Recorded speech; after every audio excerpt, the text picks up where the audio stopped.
What is up, Cinco Nation? Welcome to Flicks Feed. I'm Warren Cinco, and welcome to my very first ever top 10 most anticipated movie list for 2019.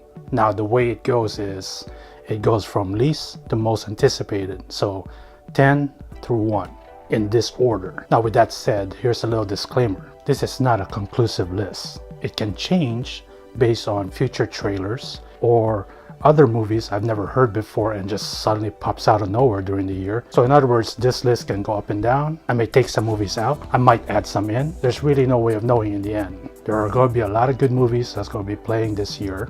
Nevertheless, these are the movies that has touched me in an emotional level where it's got me excited. No matter what I'm doing, I'm thinking about them constantly, or I just can't freaking wait already because I saw an awesome trailer or I read an awesome article about the movie and I just want to watch it now. Now, you'll also notice that there are no Marvel movies in this list. In other words, you won't see an Avengers Endgame in this list, you won't see Captain Marvel, and you won't see Spider-Man Far From Home. Far From Home. What's with it with the home in the Spider-Man movies? First he was coming home in Homecoming, and then now he's leaving home because he's going to be far away from home. Anyway, but that doesn't mean I'm not going to watch them or I'm not looking forward to seeing them. The Captain Marvel trailers I've seen so far really hasn't impressed me, although I am still going to watch the movie and my opinion might change in the next or final trailer that comes out, or when I watch the movie, or it might suck. I don't know, but it's not in this list. It's not getting me excited. Avengers Endgame, I am going to watch it, no doubt. I already know it's going to be good. It's probably one of the few movies out there that I'm actually going to say that it's going to be good, even though I haven't seen the movie yet. But I am looking forward to seeing it. It's just not getting me excited because it's a Marvel movie and they're in a hot streak and most likely it's going to be good. So it's nothing new to me. And then Spider-Man Far From Home, I mean, it's Spider-Man. I loved all the Spider-Man movies, even the previous incarnations before Tom Holland's Spider-Man. So far, Sam Raimi's Spider-Man 2 is still my best Spider-Man movie of all time, but I love them all. So with that said, here are my top 10 most anticipated movies of 2019, starting with 1917. So 1917 is going to be directed by Sam Mendes, director of Skyfall and American Beauty, two movies I love. And it's pretty much a World War I movie. After the success of Dunkirk, there's now this excitement or this anticipation for future World War I movies, which is something I'm excited about. I want to see more World War I movies. I've seen so many World War II movies and I loved every one of them. Some better than others, of course, but any World War II type movies or type depicted movies are something I'm always looking forward to watch. But since there's not that many out there currently, I'm looking forward to watching this and seeing how Sam Mendes depicts World War I. The story and plotline is kept under wraps, so I don't really know what it's about. I do know, though, that production starts this April and for a release date of December, which is a very tight production window. It's a daring move and I want to see how they pull it off, which is part of the reason why I'm anticipating it. They still have to add some advertising in between. Is it going to be another Dunkirk or is it going to be its own? I don't know. And that's why it's so intriguing and mysterious and I want to watch it. Star Wars Episode 9. Of course, there's going to be a Star Wars movie in this list. Even though the previous Star Wars movies haven't been that great, the anthologies is what I'm talking about. Except for Rogue One, I actually kind of like Rogue One. But The Last Jedi disappointed me. To me, it kind of seemed cheap how Luke Skywalker died. Spoiler, sorry. And there's a lot of decision making in that movie that was very questionable to me and wish they didn't go that path. The scenes in that cantina wannabe, the casino, would have been cool until they made it a political statement. And that's the problem. The movies have been more political than anything, at least in my eyes, in my opinion. So hoping J.J. Abrams, who's gonna helm this movie once again, I hope he'll be able to turn this movie back around and go in its intended direction, which is to be more entertaining. Now this movie, no one really has been talking about it as of late, which is baffling to me because this is going to be a kick-ass movie, I think. And it's The Irishman, directed by Martin Scorsese. It's Martin Scorsese, come on. Not to mention it's going to star Robert De Niro, Al Pacino, and Joe Pesci, who's coming out of retirement. I mean, it's like the Goodfellas reunion. So there's no reason to not be excited about this movie. It is going to be a Netflix movie, which is a bummer. I actually wanted to see this in the big screens, or maybe they might do what they've been doing lately, put it in limited release in the theaters while also putting it in the TV. But yeah, I'm definitely all for watching this movie because I love mobster movies, crime movies, especially directed by Martin Scorsese, who I think is the best creme de la creme director when it comes to those kind of movies. And then you got A-list actors like Robert De Niro and Al Pacino and Joe Pesci. I mean, what's not to love? This story is gonna be epic. And it is the only Netflix movie right now that I'm looking forward to. There's a lot of Netflix movies that are coming out that are pretty interesting, but nothing's getting me more excited than The Irishman.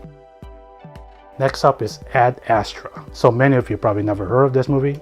I'm one of them. All I know is it's a movie about this autistic engineer whose father left 20 years ago to fly on a one-way mission to Neptune to search for extraterrestrial life. And then as an adult, he set out a voyage to find his father and see why the mission gone wrong. I mean, that premise alone is pretty cool. But what makes it even more cool and more intriguing is the director, James Gray, who is trying to make this movie to be the most realistic depiction of space travel ever. Those are some bold words because in 2014, when Christopher Nolan released Interstellar, that movie alone, I mean, that's closest to realistic as it can get, at least from what I've read and from what I've seen. I mean, obviously, who's actually traveled a black hole, right? I mean, let's get real. But I like movies like that. I love sci-fi already. And even though sci-fi has this small element of fantasy, I like when a director or storyteller is trying to depict something in the more scientific, realistic way. And James Gray is out to do that. And it just got me excited. I love sci-fi movies, and this is just one movie I can't wait to watch. Next up is Brightburn. Well, we're not going to get another Man of Steel movie anytime soon, if ever. The news about Henry Cavill not being Superman anymore, or at least they say he won't. But the fact that we're not going to get a Superman movie anytime soon, I mean, this is the closest we can get, I guess. More like a Superboy, really. But I like the idea how what if Superman were to come to Earth and he was actually, instead of being this goody two-shoes Boy Scout depiction, it's actually horrific, someone, a psychopath. And I actually made a trailer reaction to this not too long ago, and first impressions I already knew right from the get-go. I mean, they're like, I don't know if they were mocking Man of Steel, but they were using the same Man of Steel fonts. They were using pretty much the same Superman premise. The only difference is it's the reverse. What if Superman was bad, was evil? But you gotta be thinking, you know, is it supposed to be really like that? Because, I mean, after all, he's an alien. Not saying all aliens are going to be bad, but what if, right? So it's that what if that got me very excited. It is weird as f, but I'm excited nonetheless. Next up is Masters of the Universe. So they already made a Masters of the Universe back in 1987, and it's freaking awesome. It's one of those guilty pleasure movies I like watching, but it is silly as heck. And the fact that one of my favorite cartoons, He-Man, is now a live action movie. I mean, that movie starred Dolph Lundgren, and it was pretty bad in that movie, but you know, the action was tight. It was an 80s movie, so naturally I'm in love with it. But yeah, it has many flaws and it's very silly. And there's no way I can put that in my top 10 movies of all time, or even in any list, but it is an entertaining movie in my opinion. But for this take, I'm very interested in, because if you see these pictures right here, I mean, that's concept art by Paul Gerard. It's concept art, just, you know, disclaimer there. But the way they're taking this movie is more on the horror side, sci-fi horror, and that's exciting to me. I like just the concept art alone. I mean, look at that. I mean, wouldn't that get you excited to watch a He-Man movie? Something so silly, but depicted in this way. I mean, why not? So yeah, I'm definitely looking forward to this movie, and I hope it'll be great. There's no casting choices yet. We don't know a synopsis. So once they hit that trailer this year, I'm going to do a reaction, of course, and hopefully it'll be kick-ass.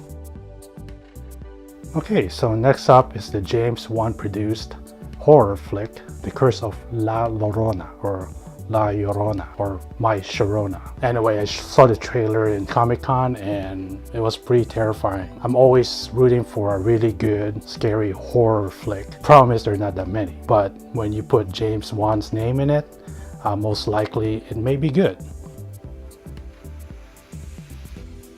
Okay, not all good, but still, you got James Wan in the producing seat. Wish he was directing it though, but the trailer convinced me that this might be an actual authentic horror movie, something that will actually scare the living daylights out of me, which is what I want. I don't get scared that often. Jump scares, cheap jump scares, I hate them. Build up those scares, man. Build it up.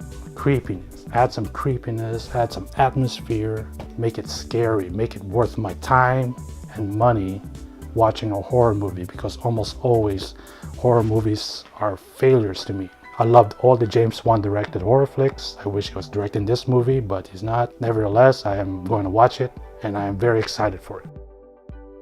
Okay, now we're going to our top 3, and to be honest, this 3 can be interchangeable except for one. One is above all I'm looking forward to, but you know, 2 and 3 actually are more interchangeable. But for top 3, we have Joker. Yep, Joker is like the only comic book movie in this list. But the difference is it's DC's first attempt to have an extended universe outside of the current DCEU and finally go back to maybe those solo films like the Nolan trilogies. It's got no universe tied to it, or the original Superman movies. Its own movies. It's just, yeah, they have like 1 through 4, but there's no DC universe yet. You know, there was nothing tied to it. So that's one reason why I'm excited to watch this. Another major reason is Joaquin Phoenix's portrayal of the Joker. I want to see what he does to this movie. He's been great in any movie he's in, even though the bad ones, he's still great in them. So in the few clips that I've seen and this photo, I want to see how he becomes the Joker, how he embodies that iconic character into his acting. Now the question will be, I mean, you can't help but compare it to Heath Ledger's Joker, since to me that's like the most iconic performance of a Joker ever. I mean, don't get me wrong, I loved Jack Nicholson's portrayal as well, but to me Heath Ledger was the best. And with Joaquin Phoenix as the new Joker, set in the 80s, a decade that I love, and hopefully this will take the comic book genre in movies into a different place. Not everything has to be a connected, shared universe. Let's just make all these standalone movies. So yeah, Joker. And also I want to see if this is really going to be the final Joker in the movie, or maybe it's a precursor to the actual Joker that we all know and love. But then again, this reincarnation could be really great. We don't know, and that's the reason why I can't wait to watch it. All right, number 2, John Wick 3. John Wick 3. I mean, the first John Wick was a surprise to me. I mean, it's another Keanu Reeves movie at the time, and I'm like, bad actor, great guy though. But yeah, when I watched that movie, the way they hyped it up in the movie, the way they hyped up John Wick, and the action, the gung fu, the motivations, how they built the universe of this secret society of hitmen and killers. I mean, that's an awesome premise. You know, part 1 was a surprise hit. Part 2 was good, although not as good as part 1. It was still pretty damn good. And now John Wick 3. So I'm anxious to see how they close off the series. If they are gonna close it off, I do want to see more of this universe, the Continental, you know, whatever they come up with. They should come up with a book or a comic book, graphic novel, whatever, you know. They are coming up with a TV series, so I'm like, I don't know about that. But still, can't wait to watch. I can't wait to see more Kung Fu. And finally, my number 1 most anticipated movie of 2019 is Once Upon a Time in Hollywood. I mean, it's directed by Quentin Tarantino, and it stars Brad Pitt, Leonardo DiCaprio, and Margot Robbie as Sharon Tate. And it's about the Marilyn Manson murders. What's not to love? Often wondered what the Marilyn Manson murders would be like depicted in film. Is it going to be a comedy? Is it going to be horror? Is it going to be both? Is it going to be silly? Is it going to be serious? Definitely probably going to be violent with Quentin Tarantino directing. But the funny thing is, this movie would not be number 1 if it wasn't directed by Quentin Tarantino. Heck, it won't probably be in any of my list if it wasn't directed by him. I'll still watch it regardless because of the cast. But it's really Quentin Tarantino is the reason why I am putting this as my number 1 most anticipated movie of 2019. I haven't seen a trailer yet. The story is kept under wraps, which adds to the excitement and the mystery behind this movie. So until that first trailer comes out, I will see if it'll stay in my number 1. I hope it does, because I'm a Quentin Tarantino fan, I'm a Brad Pitt fan, I'm a I'm a Leonardo DiCaprio fan, and I'm a Margot Robbie fan. So how Hollywood will be depicted in 1969 during the time of these murders, Sharon Tate and all those other victims. Will Bruce Lee be in this movie? I don't know, because Bruce Lee and Sharon Tate used to be friends. Nevertheless, it's my most anticipated and the one I'm most excited about to watch in 2019. So there you have it, guys, my top 10 most anticipated list of 2019. What I want to know is, what is your most anticipated movie or movies of this year? Whatever they are, go ahead and comment below. And if you like this video, go ahead and smash that like button and maybe subscribe. And as always, if you want to see more, you can click right here and get Single 5.